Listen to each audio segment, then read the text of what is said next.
Okay, so now I'm going to present you another data set. It's a two moon class data set. So it's a binary class data set, and it's we can see how the data set looks like. So let us first run the example.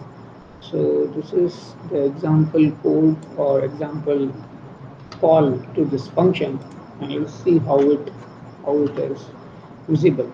So you see, like, okay, this black cloud is showing a black data set and a black class or class 1, and this red is another class 2, and these are providing a non-linear separable classes.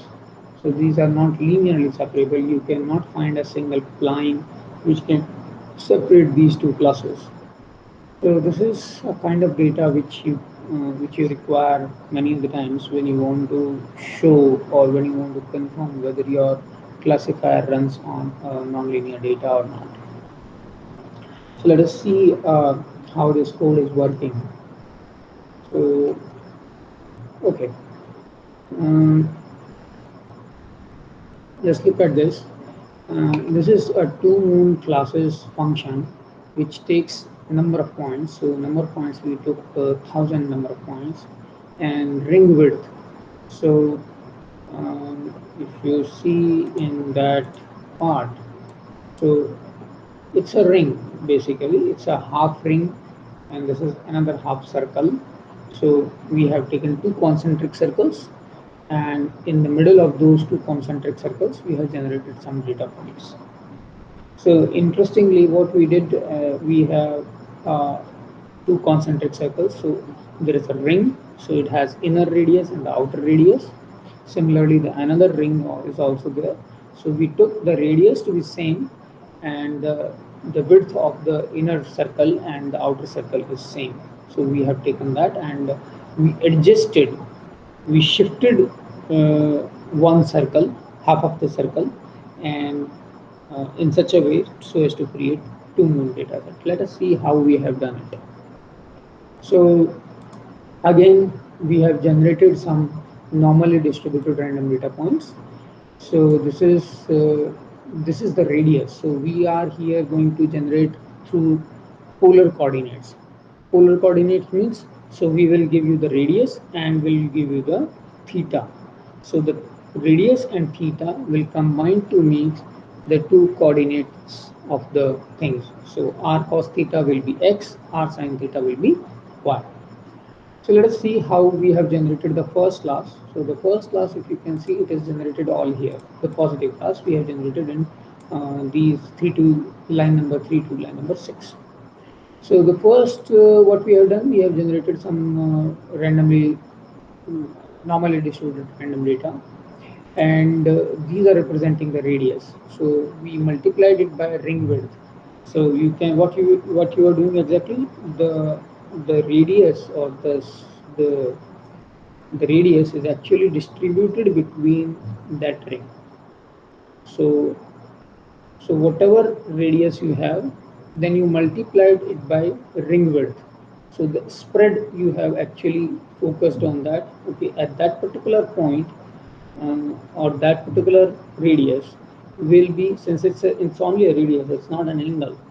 Believe me, it's not an angle. So angle we are going to do work separately. So we have taken the radius or the distance from the center, and then we try to generate is of ring width. So between the ring width, you can actually manage between how much here and how much there you want to it to be there, how much spread you want. So we took it as a ring width. So ring width, since ring width is only positive, so what we did, and the randomly normally distributed random data is negatives also and positive also. So to make it between that ring, what we did, we multiplied only by the ring width by 2, the half of the width, right? And then we added the inner radius. So it's not an inner radius, it's the central radius. I should not say it's an inner radius. So the the the the circle where you want the most densely populated data points is that radius. So it's the middle one of those two rings, the concentric circles. This is one. This one is the middle circle. So you have generated that data, and you have added that inner radius, so that the -1 and the +1 will accommodate in the ring.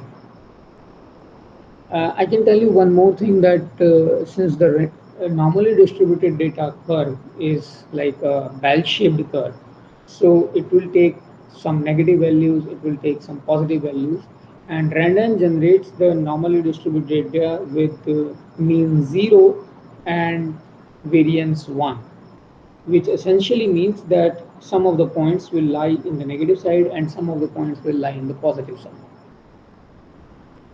Okay, so now once we have created this radius, which is going to be between um, between inner radius minus ring width by 2 plus inner radius comma inner radius uh, plus ring width by 2. So inner radius is not that there, so it's like a central radius, and central radius you have certain points here, certain points there, and most of the points actually are coming between the ring, that is the spread minus sigma to plus sigma, right? So that's the kind of thing. Okay, now we have generated the angle theta 1. The theta 1 is generated, and it is generated in two the random points we have taken. So as many radius we have generated, the same number of thetas we have to generate, and we multiplied it pi with pi. Why pi? Because we want it to be between 0 to pi. So initially our spread is 1. Now we have scaled this spread between 0 to pi by multiplying it with this pi, right? Pi is a constant in MATLAB. So if I say pi, you see, and the value of pi is coming over here. Okay, now what is px1? Px1 is what we did. We have radius into cos theta. So dot star is component wise multiplication. R1 is a is an array of one dimensional, so it's a column vector. Cos theta, theta is a column vector, so cos theta will also give you a column vector. So you multiplied both of them component wise. The first component of R1 will be multiplied by the first component of cos theta 1, and so on and so forth. So px1 is so x coordinate of positive class. Similarly, px2 is y coordinate of the positive class. Now, if you look at the another part, what is the difference? So first we have created radius. Again, the radius is between inner width minus ring width by 2. So up to in this place. So the variation is ring width by 2 from here. Similarly, variation is here, ring width by 2 here. So you took some random data points, and you asked the spread it to be here as well as here, right? So you multiplied with that, and then you added the inner radius or the central radius, so as to put or shift all those radiuses between from 0 to that place. So it's not a radius exactly, it's not the inner radius, it's a central radius, I should say again. Now theta, if we take, we again want it to be between 0 to pi, and then we added the pi. So pi value if I add, then the range of the new theta 2 will be from pi, yes, pi to, because initially the range was between 0 to pi, but now in fact initially the radius was between minus pi 2 plus pi. Oh, sorry. Please notice that it's a rand function. It's not a randan. So it is a uniformly distributed random numbers. It's uniformly distributed random numbers, and that comes out to be between 0 and 1. Okay, so now it generates random numbers of uh, num points. So num points number of random numbers are generated. Then you multiplied it with pi, so that the range is between 0 to pi, and then you plus pi, so the range is now between pi to 2 pi. So that goes your in lower circle, right? So we have generated now the lower circle, so the x. Now interestingly, you can see I need to shift that half moon. So as of now, it is like this. Now I have to shift like this, something like this. So not only I am shifting it horizontally, but I am shifting it vertically as well. So to see how I'm shifting, so I have got this mx1, which is nothing but r2 cos theta 2, and the second coordinate is r2 sin theta.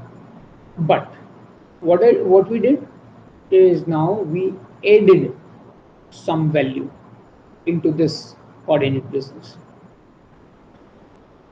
We added inner radius or some x value to the x1 part. So uh, how much we have shifted? So because the mx1, whatever you add in mx1 is going to shift it on along x-axis. So we shifted it by radius.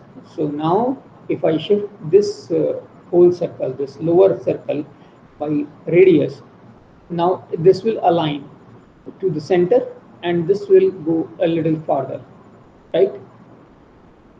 And if I shift the y by r by 2, so initially it is like this, now it is going to be like this. So what is going to happen? You have shifted upside by the radius by 2. So whatever radius you have chosen, only half of that you have shifted upper side. So it actually somehow it looks like that both of them are going inside each other, and that's how the whole data is created. Now we can again run it with a few more samples or few more examples. So let me run you this example code again. Just see it. Okay, so that's the data that is represented by this code or generated by this code. Thank you.